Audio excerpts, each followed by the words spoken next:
नमः सिद्धेभ्यः।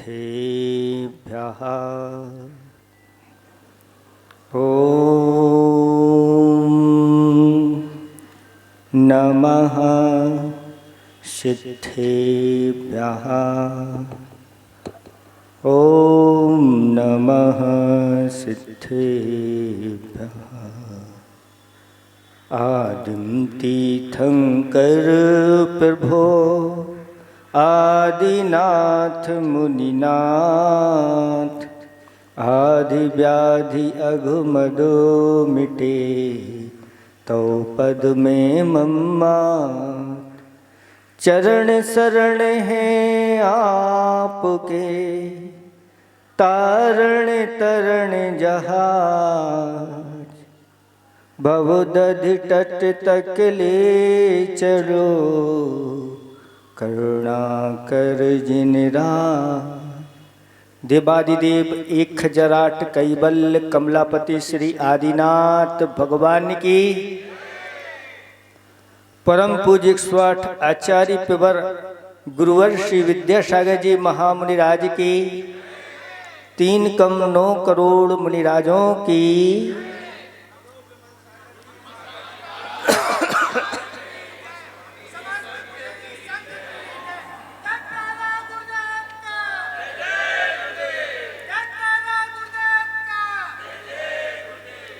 धर्म स्नेही भव्यात्माओं,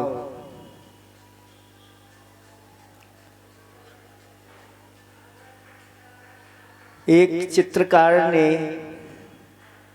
चित्र बना दिया। सभी उस चित्र को देख रहे हैं, लेकिन कोई पहचान नहीं पा रहा है ये चित्र है किसका।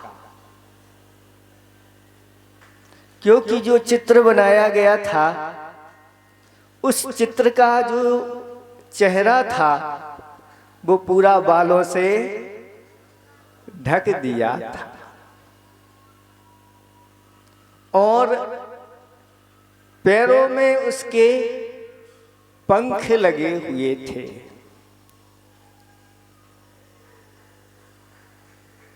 सब आपस में चर्चा कर रहे हैं कि ये चित्र किसने बनाया और ये किसका है। जब कोई निर्णय नहीं ले पाए तो चित्रकार को बुलवाया गया और उसी से पूछा ये चित्र किसका है। तो चित्रकार ने कहा कि ये चित्र अवसर का है। किसका है? अवसर का है।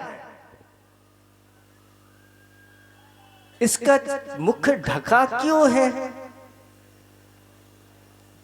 तो चित्रकार कहता है इसलिए ढका है कि बिरले लोग होते हैं जो ढके हुए चेहरे को भी पहचान लेते हैं। ऐसे ही संसार में बिरले लोग होते हैं जो अवसर को पहचान लेते हैं। सभी लोग अवसर की पहचान नहीं कर पाते। फिर इसके पैर में ये पंख क्यों लगाए? तो कहा कि अवसर जब आता है तो दबे पांव आता है और जब जाता है तो पंख लगा करके उड़ जाता है। भोपाल वालों के बीच में 2016 में ऐसा ही सुअवसर आया था और उस अवसर की पहचान बिरले लोगों ने कर ली थी। और उसी समय आप लोगों ने गुरुदेव की कृपा से, गुरुदेव के आशीर्वाद से ये यहाँ पर आज ही का दिन था, दशहरा का दिन जिसको विजयदशमी कहते हैं। और उस विजयदशमी के दिन इस ऐसे महान उत्तुंग जिनालय का शिलान्यास आप लोगों ने किया था। और वह भावना आपकी निरंतर बढ़ती चली जा रही है और आपका जिनालय भी निरंतर वृद्धि को प्राप्त होता चला जा रहा है। और जो यहाँ की निर्माण कमेटी है वो भी सतत प्रयास कर रही कि महाराज इसको बहुत जल्दी से जल्दी हम इसको तैयार करेंगे और गुरुदेव को भोपाल लाएंगे और बहुत जल्दी इसका पंच कल्याणक होगा। क्योंकि अब मुझे अवसर की पहचान हो गई है और अब एक भी अवसर छोड़ना नहीं है। ऐसा ना हो कि गुरुजी यहीं से आए और निकल जाए, ऐसा नहीं होगा। अब तो गुरुजी आए और उनके पैर को अच्छी तरह से गोपाल वाले ऐसे पकड़ ले कि पंच कल्याणक करा करके ही यहां से जाए। ये दुर्लभ अवसर होते हैं और ऐसे विजयादशमी के दिन कहते हैं कि जैसे धर्म की आप लोगों ने नींव डाली है, याद रखना जिसने उसमें भाग लिया है आगे जब यह पुण्य उदय में आएगा कभी उसकी हार नहीं होगी, हमेशा वह जीत को प्राप्त हो जाएगा। तो जिनालय की नींव तो हो गई, लेकिन संयोग यूं बन गया कि अब जो सहस्त्रकूट है उस सहस्त्रकूट में तो हजारों लोगों की भावनाएं प्रतिमाओं के माध्यम से ऐसी लगी हुई है कि कब वो जल्दी से जल्दी हम देखें। और कहते हैं सबसे ज्यादा अगर राशि जमा हुई है तो सहस्त्रकूट के प्रतिमाओं की राशि लोगों ने, और जिन्होंने राशि जमा कर दी है अब उन्होंने भी अपने अंदर ऐसी भावना बना ली है कि भगवान के लिए तो हमारे लिए इतना हो गया कि वो राशि दे दी। अब भगवान जिस वेदी पर बैठे उनके ऊपर छत चमर भावंडल लगे उसके लिए भी लोग तैयार हैं। मानसिकता बहुत सारे लोगों ने तो उसके लिए भी जमा कर दिया है और बहुत सारे लोग तैयार हैं। क्यों ना हमारी ही भगवान हो और हमारी ही वेदी हो और जो भी भगवान का परिकर होता है वह सब हमारा ही हो।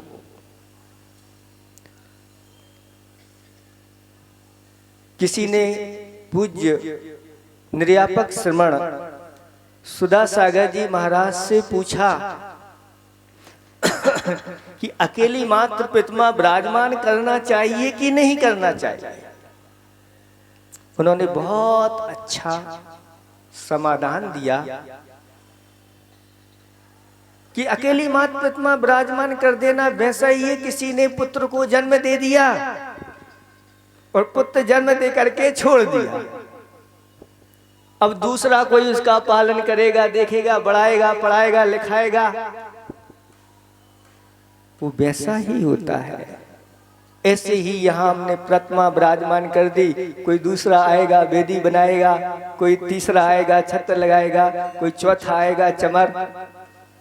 नहीं, अगर अपनी शक्ति है, वैसे आप लोगों ने जो राशि दी है उसमें आपका ध्रुव फंड है, लेकिन ध्रुव फंड तो आपका व्यवस्था आगे तक की आपकी हो जाएगी। जब तक जिनेंद्र भगवान की वो प्रतिमा रहेगी उसके साथ आपका ध्रुव फंड जुड़ा हुआ है, उसकी पूजा आराधना तो हो जाएगी, लेकिन उसके साथ साथ अपन को अपनी ही वेदी, अपने ही छत्र चमर भामंडल अगर पूरा का पूरा परिकर आपकी तरफ से अगर हो जाता है तो आचार्य भगवंत कहते हैं आपके पुण्य में ऐसे चार चांद लगेंगे कि चारों ओर से सारी वृद्धियां अपने आप होने लग जाती हैं। इसमें किसी प्रकार का कोई संशय नहीं करता। बहुत सारे लोग होते हैं जो अपने लिए अपना मकान बनाते हैं, दुकान बनाते हैं, बहुत सारी चीजें बनाते हैं, लेकिन बिरले लोग होते हैं जो क्या बनाते हैं। एक राजा के एक सेठ के 2 पुत्र थे और दोनों पुत्रों के लिए सेठ ने आधा आधा धन का विभाजन कर दिया और कहा कि आप लोगों के लिए प्रत्येक गांव, नगर और शहर में अपना घर बनाना है।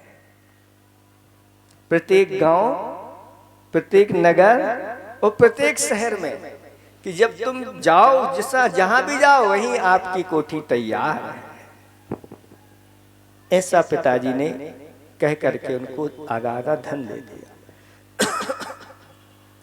एक लड़के ने, जैसा पिताजी ने कहा था, बड़े ने वैसा ही किया कि सब गांव नगर आदि में अपने अपने मकान, एक एक मकान सब जगह। छोटा जो था वह कहता है कि पिताजी ने जो दिया है धन, ऐसे सब जगह बनवा देंगे और कोई उसमें रहने वाला नहीं, तो फिर क्या? विचार उसके मन में आया कि इस धन को ऐसे मकान बनवा करके समाप्त नहीं करना, इस धन का सही सही सदुपयोग करना। और उसने उस धन के माध्यम से प्रत्येक गांव में गया और परोपकार में उस धन को लगाया। जो असहाय थे उनकी सहायता की, जिनके लिए जो आवश्यक था वो सब। और उसने पूरे के पूरे गांव में प्रत्येक व्यक्ति के हृदय में अपना घर बना लिया। ऐसे ही नगर में और ऐसे ही शहर में पूरा का पूरा धन खर्च कर दिया, लेकिन एक मकान भी उसका नहीं बना। पिताजी के पास दोनों बेटे जाते हैं, वो पिताजी से कहते हैं, बड़ा लड़का कहता है, पिताजी जो आपने कहा था प्रत्येक नगर में हमने एक अपना मकान बना लिया है। तो दूसरा कहता है कि पिताजी मैंने नगर में ही नहीं, गांव में ही नहीं, शहर में ही नहीं, प्रत्येक घर में और प्रत्येक घर के सदस्यों के अंदर हमने अपना घर बनाया है।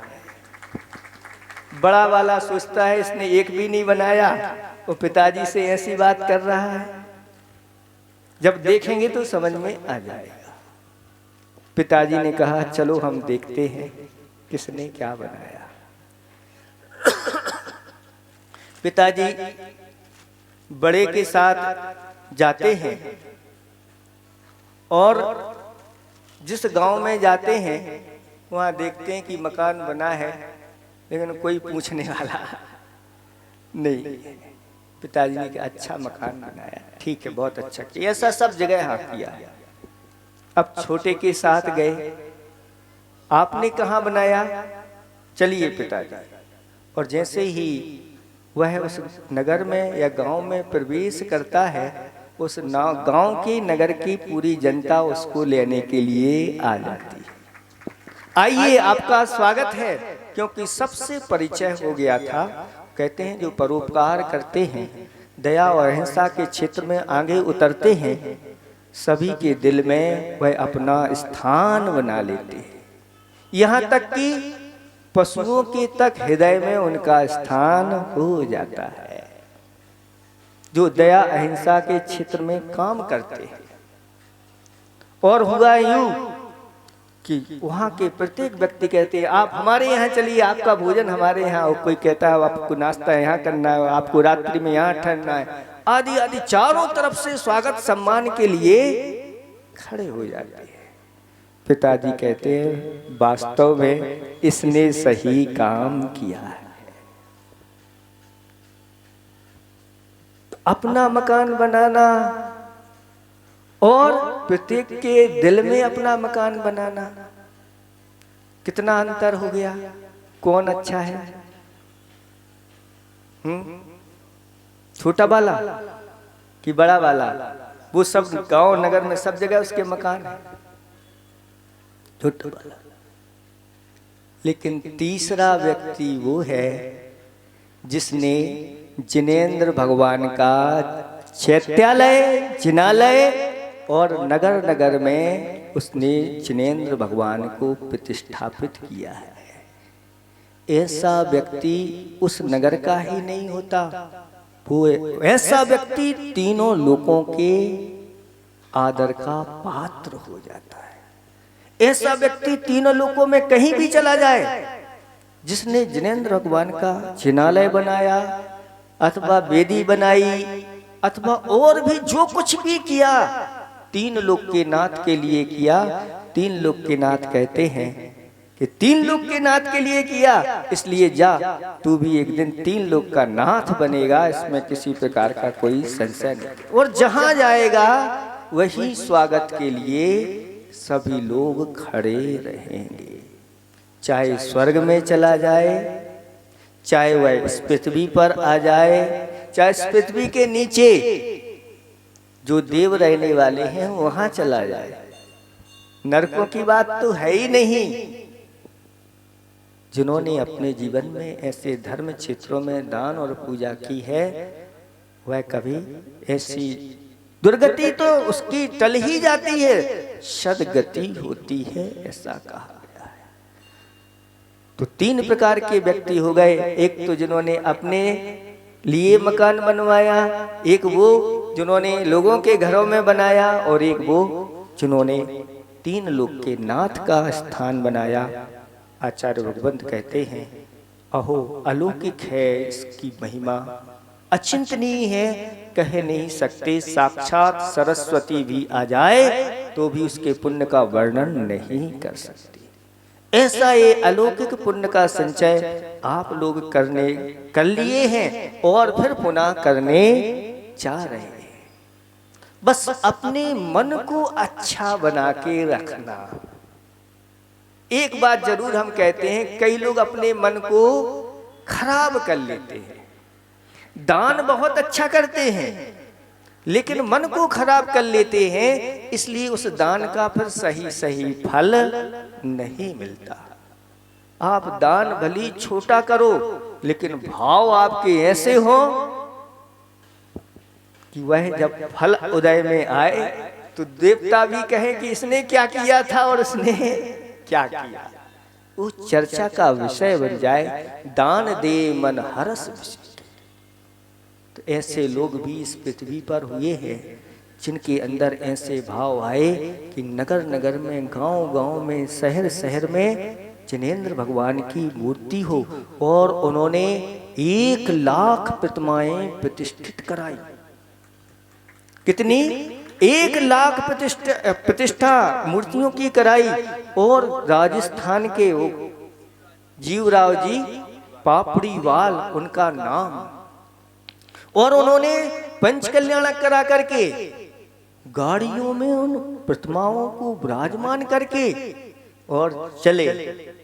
यात्रा प्रारंभ हो गई। कितना बड़ा वह उनका जलूस नहीं होगा, आप लगा सकते। 1 लाख प्रतिमाएं और पूरे के पूरे भारत वर्ष में अनेक प्रांतों के नाम लिखे हुए हैं। इतिहास उठा करके आप देख।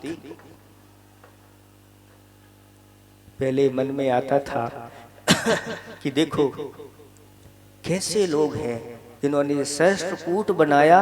उस सहस्त्रकूट में पाषाण की छोटी छोटी प्रतिमाएं ऐसी बनी रहती थी, और मन में आता था कि ऐसे ही अब तो यहाँ पर सारी अनुकूलताएं, सारी व्यवस्थाएं, और क्यों ना ये लोग चाहें तो ऐसी बड़ी बड़ी प्रतिमाएं सहस्त्रकूट में विराजमान कर सकते। बहुत पहले ऐसे मन में विचार आए थे।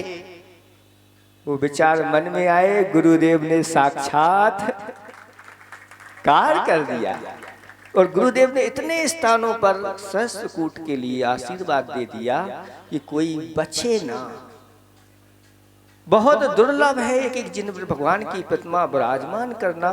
जिनको ये सौभाग्य मिल गया है, समझ लेना बस उनका निकट भव्य है, और वह बहुत जल्दी संसार से पार होने वाले हैं। ऐसे ही पाड़ा साय का भी नाम आता है, जो अभी गए थे समझगढ़ में। वहां पर शांतिनाथ, कुंतुनाथ, अरनाथ भगवान की ऐसी उत्तुंग 16 फुट वाली प्रतिमाएं उन्होंने विराजमान की। और साथ साथ में इनका भी नाम आता है महाराणा प्रताप के भामाशाह। भामाशाह ने बहुत सारा धन जोड़ करके रखा था। किसके लिए? अपने लिए नहीं, जिनालय बनाने के लिए। और ऐसे ही मार्बल के जिनालय आदि बनाने की भावना उनके अंदर थी। और जब स्थिति ऐसी बनी कि उनका राजा ही राज्य छोड़ करके चला गया, दूसरे राजा ने आक्रमण कर दिया, तो उनके मन में आया कि इस धन का अगर हमने अभी सदुपयोग नहीं किया तो ना तो मैं जिनालय बना पाऊंगा, ना भगवान को विराजमान कर पाऊंगा। और वह पहुंच जाता है, ऊंटों पे लाद करके अपने धन को और महाराणा प्रताप के सामने जंगल में सब रख देता है और कहता है कि राजन, ये सब आपका है, आप इसका उपयोग करिए और अपनी सेना को पुनः तैयार करिए और अपने राज्य को प्राप्त करिए। तो महाराणा प्रताप कहते हैं कि भामाशाह, ये तो तुमने जिनालय के लिए रखा है। तो भामाशाह कहते हैं जिनालय, जब नगर होगा, राज्य होगा तो जिनालय होगा, जिनालय होंगे तो जिनबिंब होंगे, और जिनबिंब और जिनालय होंगे तो उनकी अर्चना करने वाले धर्मात्मा श्रावक गण होंगे, मुनिगण होंगे, और राज्य ही नहीं तो कुछ भी नहीं। इसलिए आप इस राज्य को प्राप्त करिए, फिर पुनः अपना सेना को तैयार करिए। और उस धन से ऐसी सेना तैयार हुई, भोजन पानी की सारी व्यवस्था हुई, उन्होंने पुनः अपने राज्य को प्राप्त कर लिया। और आबू में जाकर के वह जिनालय आज भी उनकी गौरव गाथा गाते हैं। ऐसे ही भोपाल की ये गौरव गाथा हजारों वर्षों तक लोग गाते रहेंगे कि धन्य है यहाँ के श्रावक, धन्य है यहाँ के ऐसे भक्तगण जिन्होंने एक अद्वितीय जिनालय की यहाँ पर रचना कर दी है।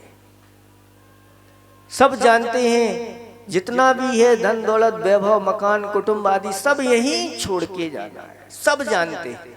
दुनिया का सबसे बड़ा आश्चर्य तो यही है कि जानते सब हैं कि सब छोड़ करके जा रहे हैं, लेकिन छोड़ते बिरले लोग हैं जिनकी समझ में आ जाता है वो अपनी व्यवस्था आगे की भी चतुर वही कहलाते हैं जो अपने आगे की व्यवस्था करके चलते हैं।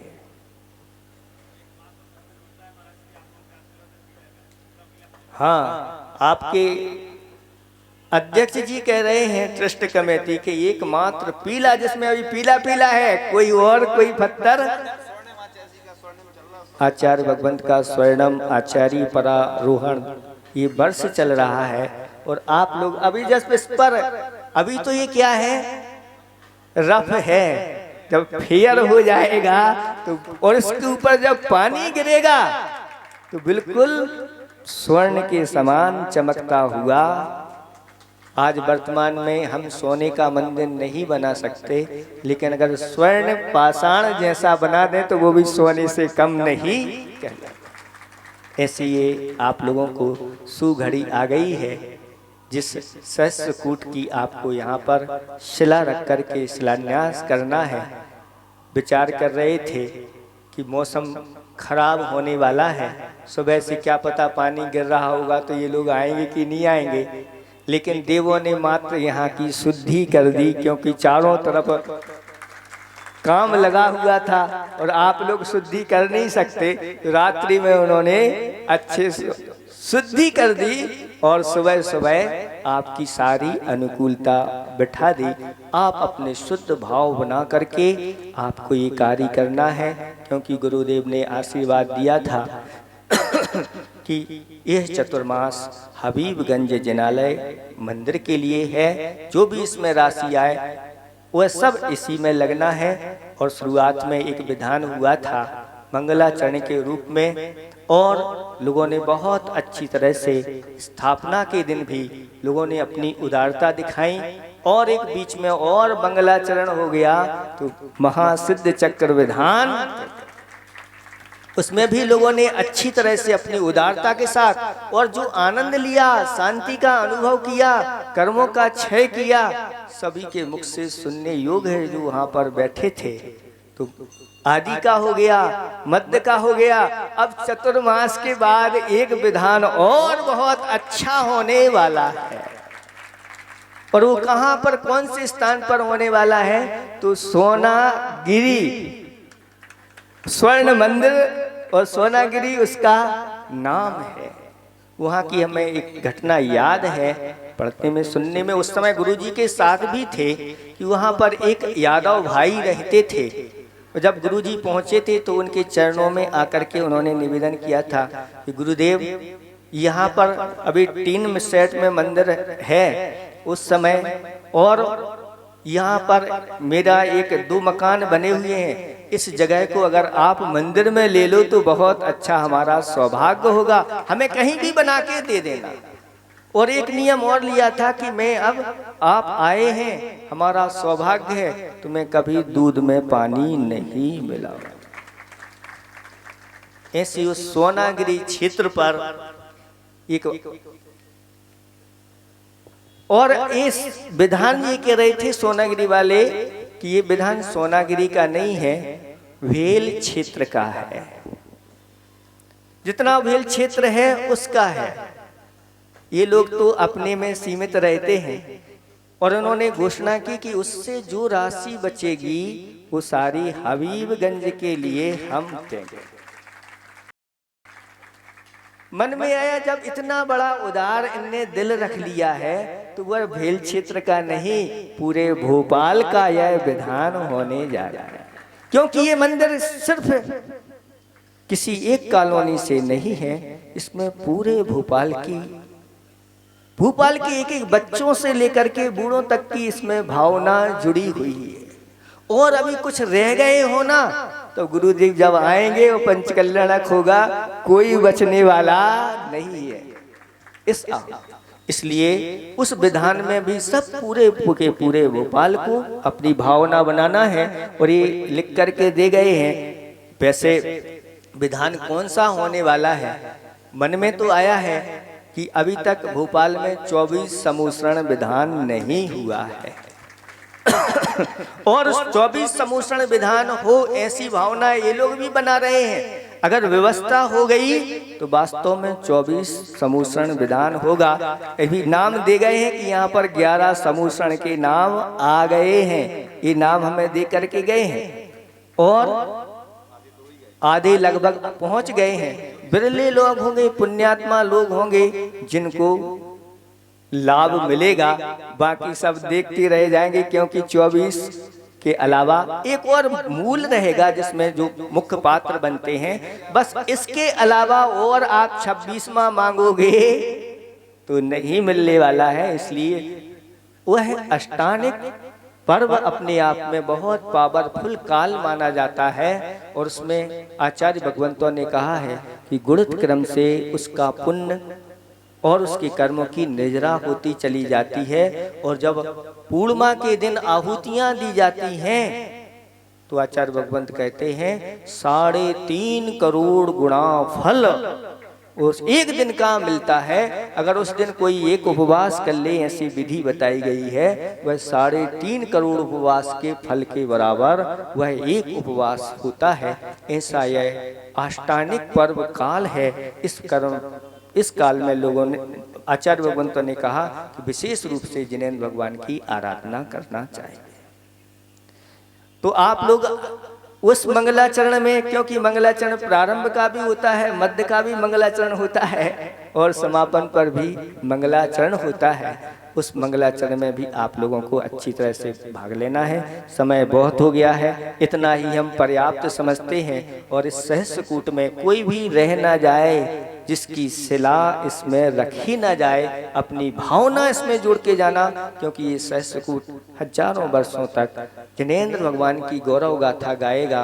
कहते हैं कि जो ऐसे जिनालय बनाते हैं इसमें जिनका सहयोग होता है, उन्होंने अपने जैन शासन को उतने वर्षों तक स्थापित कर दिया है, उसका पूरा अधिकार। और शास्त्रों में ये वर्णन आया है जिसने निर्दोष जिनालय बनाए हैं।